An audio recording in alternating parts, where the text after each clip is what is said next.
আমার নাম মুসলিহা জুলফার। আমার বাবার নাম আব্দুল গফফার। আমার মায়ের নাম দিলনাহার বেগম।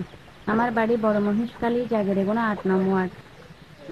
আমাদের ৬ বছরের রিলেশন। সেটা আমার ফ্যামিলি জানা সত্ত্বেও অন্য কোথাও আমাকে জোর করে বিয়ে দেওয়ার চেষ্টা করতেছে।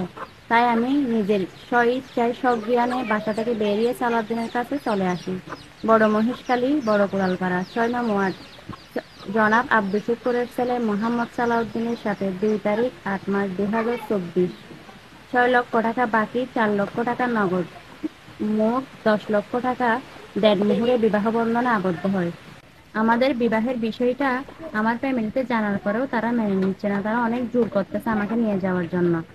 তাই আমি আমার ফ্যামিলির উদ্দেশ্য করে বলতেছি, আপনারা যতই চেষ্টা করবেন না কেন আমাকে সালাউদ্দিনের কাছ থেকে আলাদা করতে পারবেন না। আপনারা যদি কোনো ধরনের আমার স্বামীকে যদি কোনো ধরনের হয়রানি করতে চান, তাহলে আমি আপনাদের বিরুদ্ধে আইনের ব্যবস্থা নিব।